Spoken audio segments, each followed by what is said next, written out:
This is Motoring Today, the Philippines' premier and longest running weekly motoring news and features TV and online magazine. I'm Ray Louie Gamboa. And I'm Susie Gamboa. Here are this week's features to watch out for.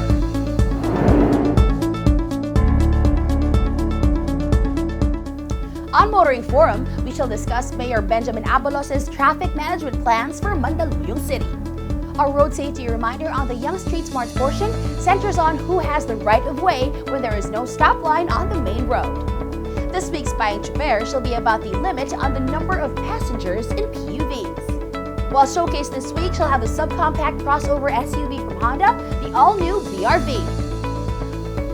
All these plus the latest news in transportation and traffic management, as well as developments in the automotive industry, are on this week's edition of Motoring Today. Join us.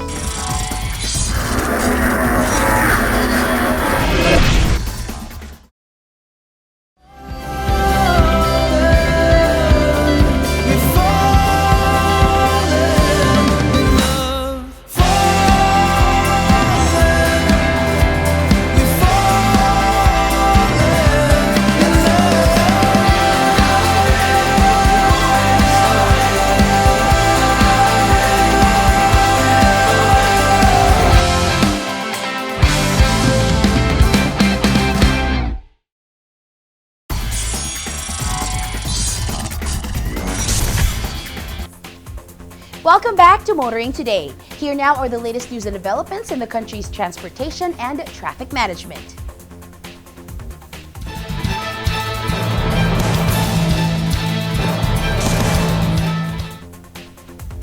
Completion of the Philippine National Railways Clark Phase 2 project has been moved back 1 year from June of 2024 to June 2025. The DOTR is ensuring that the new deadline is met. Another year of waiting has been added to those looking forward to commuter train service from Metro Manila to Clark in Pampanga. Department of Transportation Secretary Jaime Bautista has revealed that the scheduled completion of the Philippine National Railways Clark Phase 2 project has been moved back for at least 1 year from June 2024 to June 2025. The delay was attributed to the late turnover of the 36-hectare site for the Clark Depot of the North-South Commuter Railway project to project contractor POSCO Engineering and Construction. As of December 2022, around 33% of construction work has been completed.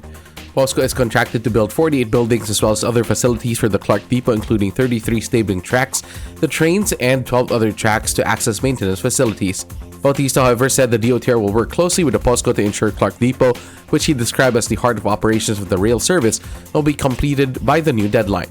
The 53-kilometer PNR Clark Phase 2, the second leg of the NSCR, will link multiple cities and municipalities in Central Luzon with Metro Manila.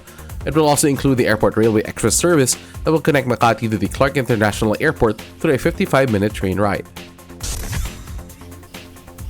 People looking forward to the establishment of a commuter railway service from Bulacan and Pampanga should pray that the DOTR fulfills its promise to finish the work by the new self-imposed deadline.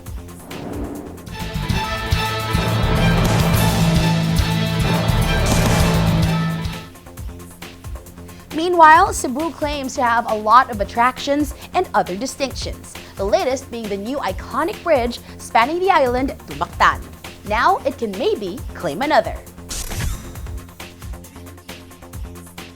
By the end of February, Cebu City will have the most extensive and modern traffic signal light system in the country. This was claimed by the suppliers of the system installed in Cebu, Triune Electronic Systems Inc., Silex Tech CCTV, and Smart Surveillance. Phase 1 of the installation of the new system was completed in the last quarter of 2021. 18 intersections on General Maximum Avenue, Sergio Osmeña Boulevard, and Colon Street, among other major thoroughfares in Cebu. Phase 2 will cover 27 more intersections. The new traffic lights use underground cables and feature 184 high-definition cameras that detect traffic flow using artificial intelligence that automatically adjusts the signal timing. The system also includes LED traffic signal, LED pedestrian signal, adaptive vehicle countdown timers, vehicle detectors, and traffic controller. Timothy Ong of Triune Electronics claims the new traffic signal light system in Cebu is more sophisticated than the one installed in Metro Manila. Published reports quoted Ong as saying that Cebu City's adaptive traffic system is the latest and most advanced technology that uses adaptive countdown timers, which can change its display value depending on the computation of the main computer box. However, the report said the traffic light system still has to be turned over to the city government which has yet to fully pay the suppliers for the project. It should be interesting to see if traffic in Cebu City will improve when the new traffic system is turned over to the city government and made operational.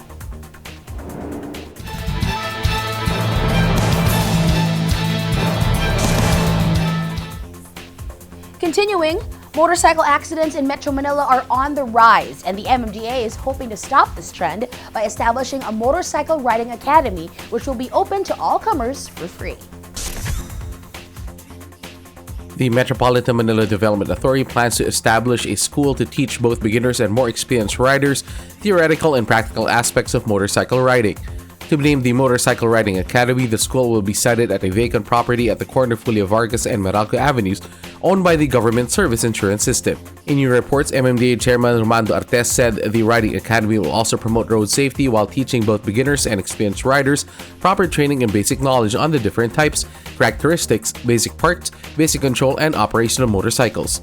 Instruction will also include road safety laws, rules and regulations pertaining to the operation of motorcycles, necessary driving skills on how to avoid hazardous situations, understanding risk awareness and risk taken, as well as basic emergency response training. Simulation exercises will also be part of the training at the Academy. Artes said Academy will be open to all interested participants for free. The MMDA Motorcycle Academy will surely help increase the number of responsible riders on metro streets and maybe help bring down the number of accidents on the road.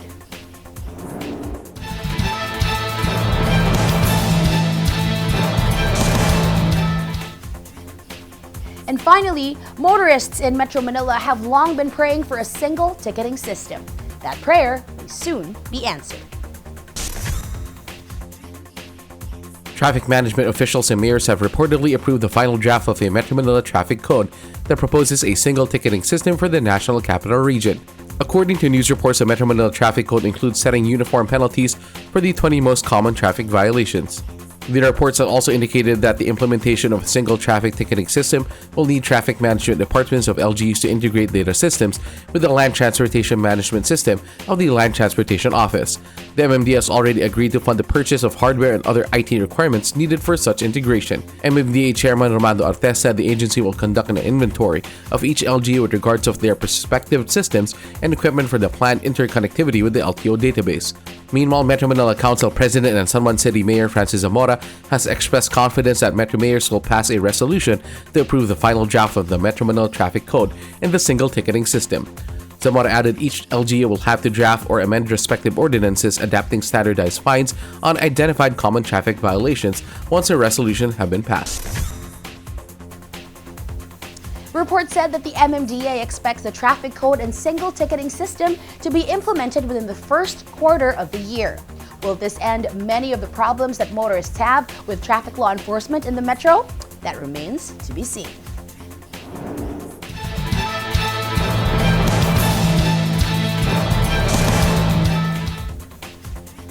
And those are the latest news and developments in transportation and traffic management. Coming up next is Motoring Forum, brought to you by Suzuki Philippines.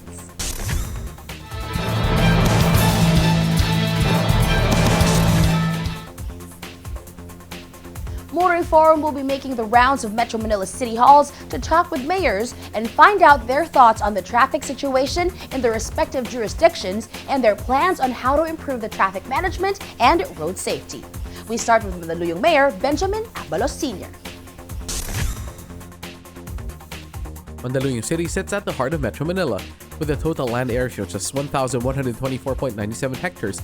It is bound on the north by the municipality of San Juan, on the northeast by Quezon City, on the east by Pasig City, on the west by Manila City, and on the south by Makati City. As such, Mandaluyong gets an inordinate amount of vehicles, private motorists, vans of traders, and businesses crisscrossing through the city surrounded. Motoring Forum dropped by the office of Mandaluyong City Mayor Benjamin Abalos Sr. to find out how the government manages traffic. We asked the mayor about what are the problems concerning traffic management and road safety. I think we have the same problems with other one. Number one, the behavior of our drivers, of our pedestrians, and then this proliferation of street vendors, diba? Lalo mga nakakariton. Yan ang mga problema natin eh.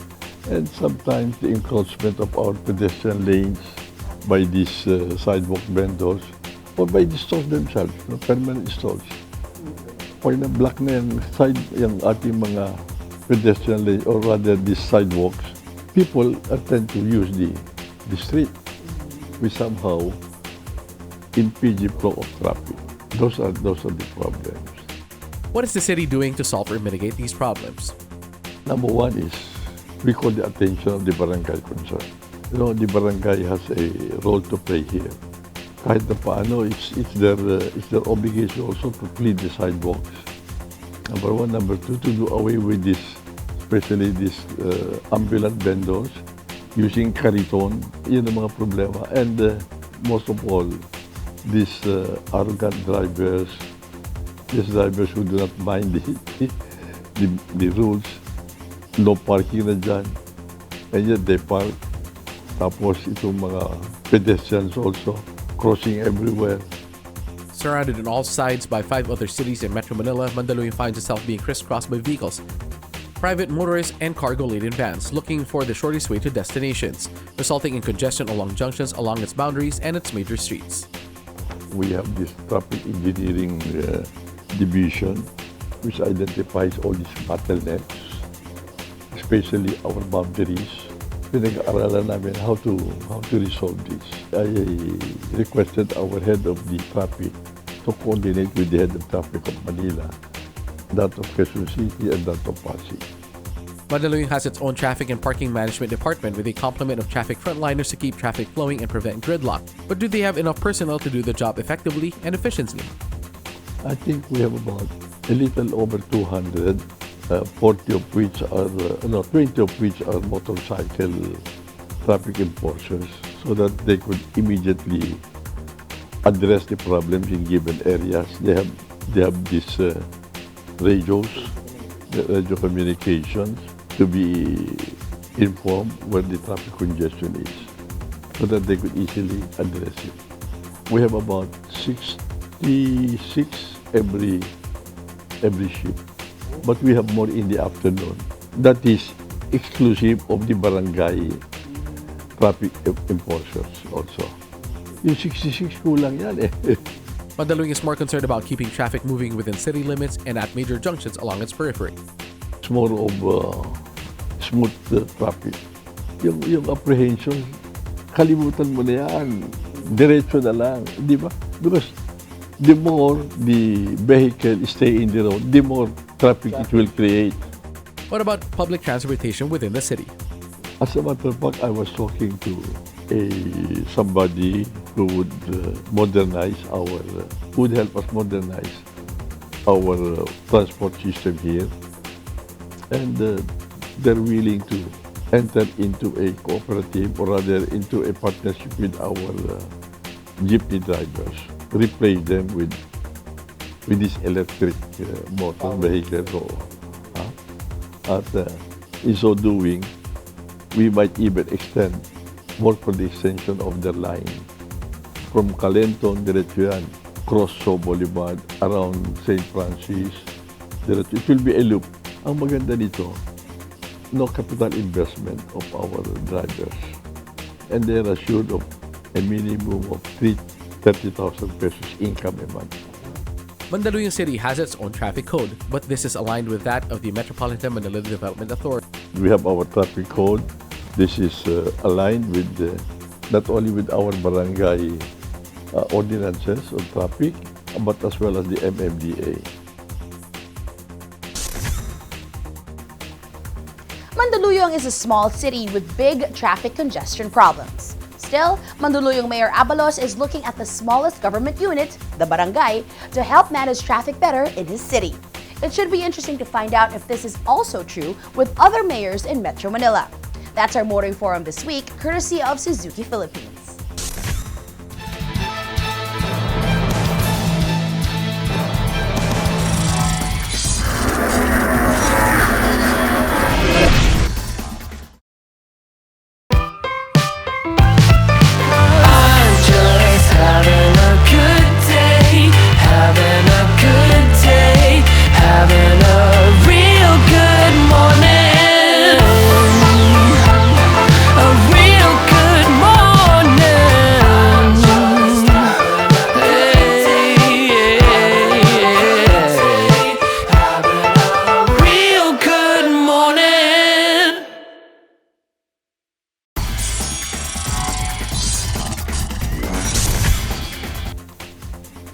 back with us here on Motoring Today, and we now have this week's important motoring tips, starting off with some road safety reminders from Toyota Motor Philippines.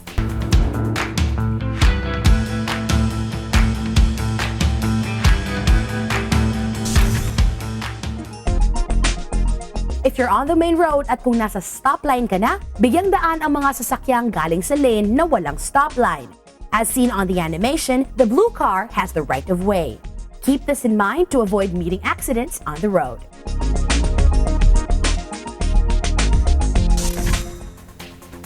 And continuing with this week's edition of Motoring Today, let's now focus on proper driver's demeanor, especially for those driving PUVs. Here's Spying Chuper this week.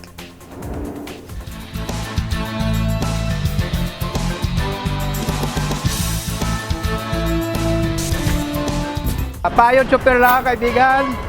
Ako si Alejandro Luico, isang kapwa niyo Chuper. Huwag nang ipilit magsakay ng pasahero kung hindi nakasya.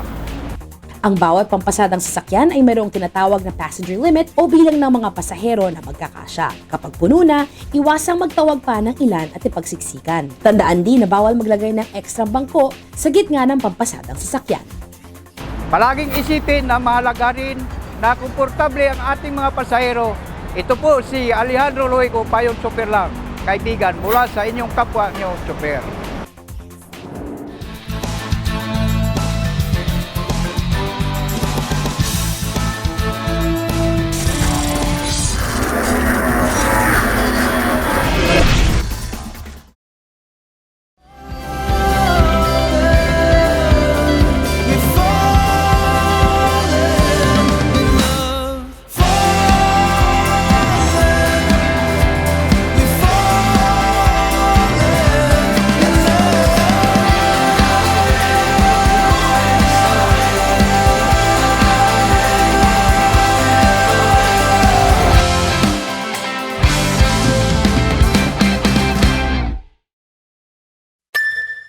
Life comes at you fast. If you're brave enough, drive right back at it.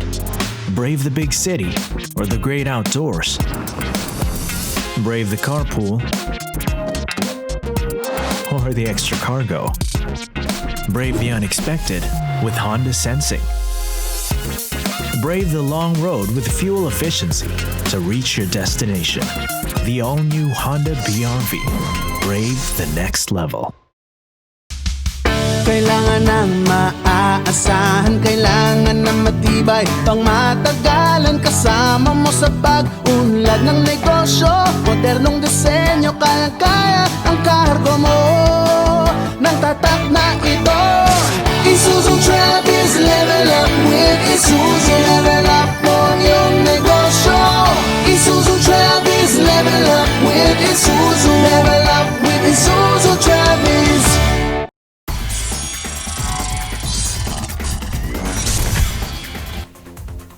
Our car of the week is next on Showcase, courtesy of Prudential Guarantee.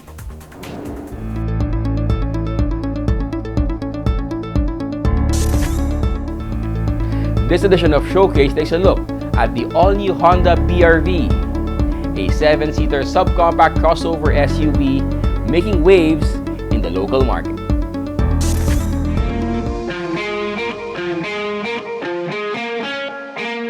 The Honda BRV was a hit for the brand when it was first introduced back in 2016. Sales slowed as the competition in the 7-seater subcompact crossover SUV segment grew steadily tougher with more new models. Honda is now looking again to lead the segment with the rollout of the all-new BRV with bigger dimensions, more SUV-like in design and styling, more advanced driver assistance safety technologies. Honda rolled out 4 variants of the new BRV, the entry-level 1.5 SMT, the 1.5 SCVT, the 1.5 VCVT, and the top-of-the-line 1.5 VX CVT Honda Sensing.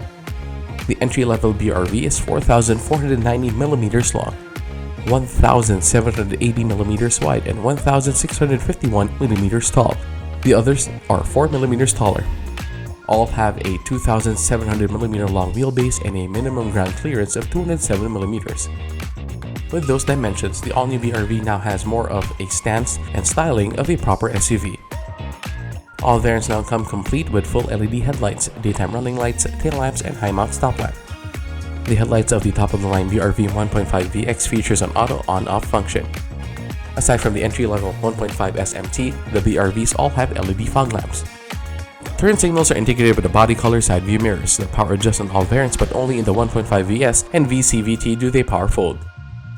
All BRVs feature single exhaust pipes, roof rails, tailgate spoiler, as well as front and rear wipers with wash and rear windshield defoggers.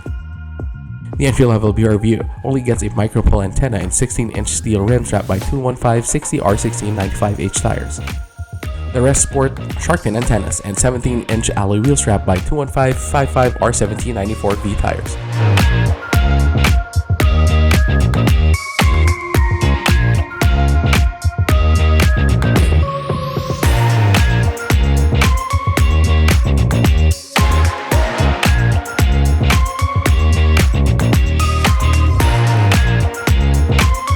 The BRV cabin is surprisingly spacious given its 3 rows of seating for 7 passengers.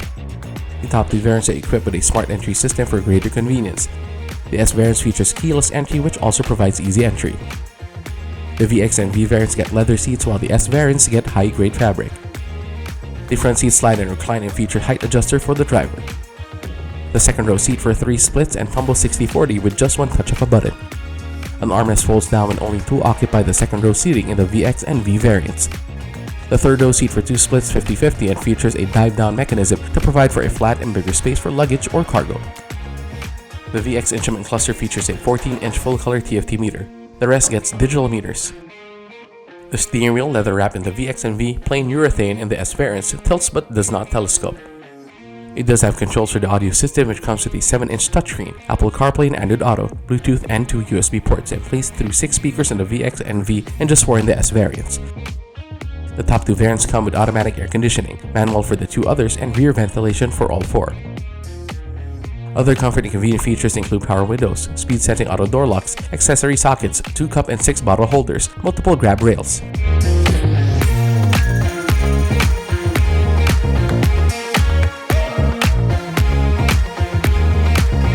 All variants are powered by a new 1.5 LDOHC iVTEC engine generating 121 PS and 145 Nm of torque, which comes with one push-start system and remote engine start in all variants except for the 1.5 SMT. The engine is mated to a CVT transmission system again in all but the entry-level variant, which gets a 6-speed manual transmission. Spring for the top-of-the-line VX and you get paddle shifters. Describing the BRV ride and handling as car-like may not be quite a stretch from a Honda with a suspension system featuring front McPherson struts and torsion beam in the rear. Stopping power comes from a brake system using ventilated disc in front and drums in the rear. The all-new BRV already comes with Honda Sensing, a suite of advanced safety technologies that Honda says provides comprehensive protection for everyone sharing the road by giving warnings and automatically taking action to reduce the risk of accidents.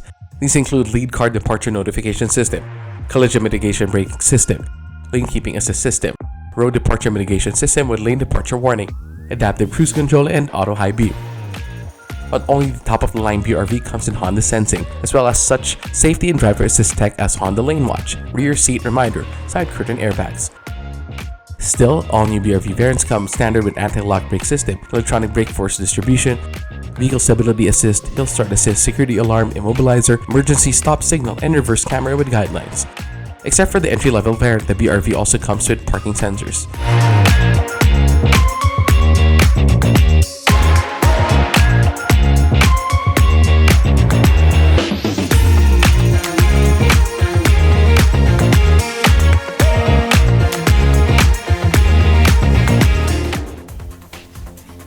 Honda has provisioned the BRV with many comfort and convenience features and driver assist technologies to give the subcompact crossover SUV a good chance of leading the segment anew.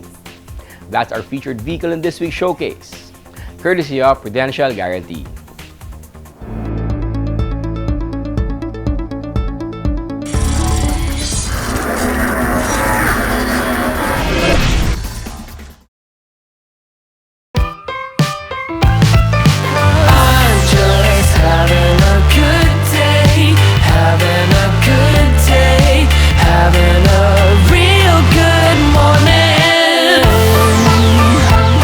A real good morning.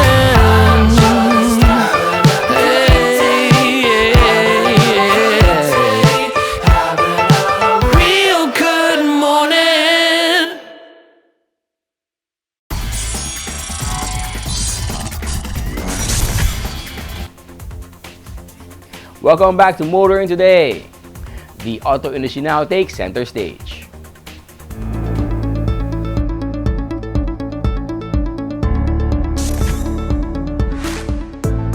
Another fully electric vehicle is now being made available by SMC Asia Car Distributors Corp., the official importer and distributor of BMW in the Philippines.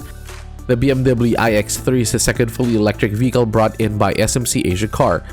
The iX3 blends emission-free driving pleasure with the sporting ability and the comfort, multifaceted functionality and spaciousness of a BMW sports activity vehicle. It is a BEV version of the BMW X3.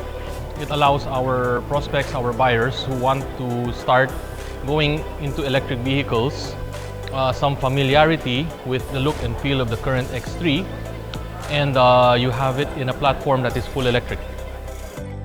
The iX3 drive system generates a maximum output of 286 horsepower and peak torque of 400 Nm and can take this electric SAV from 0 to 100 km per hour in 6.8. Top speed is electronically limited to 180 km per hour. The first ever BMW iX3 offers a range of up to 460 kilometers. Just like all other electric vehicles, the seamless power, the smoothness, it's going to be a fantastic car to drive. Absolutely. Every bit of BMW in the handling, the power, the performance, it's going to be a fantastic car.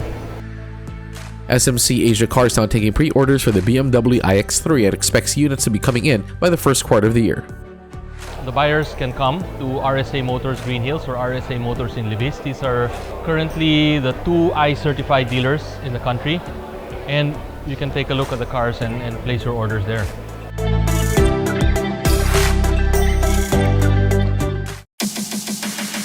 Mitsubishi Motor Philippines has rolled out the 2023 Mitsubishi Xpander Cross, a 7-seater MPV with SUV capabilities that it touts as perfect for individuals and families who prefer performance and functionality in one aggressively styled package.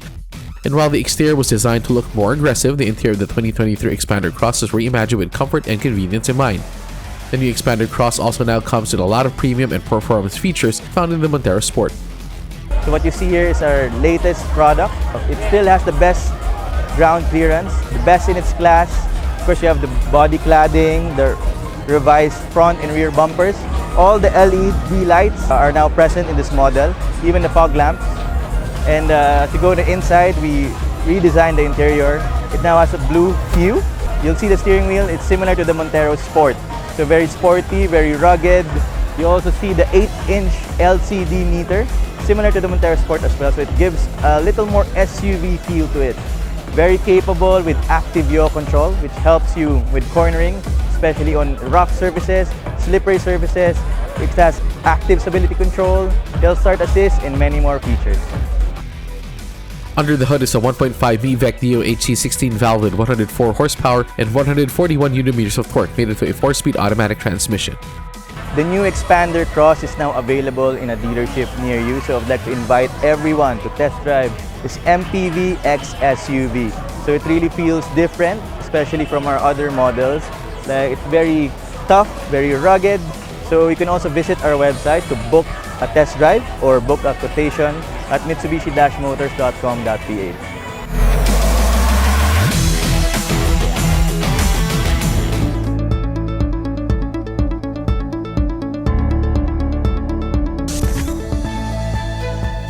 And that's the week that was in motoring. Thank you for joining us. Also, please don't forget to check us out on social media.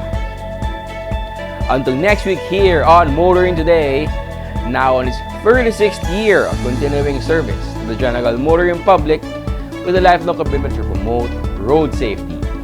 On behalf of our dad, Butch Gamboa, I'm Ray Louie Gamboa. And I'm Susie Gamboa. Happy motoring.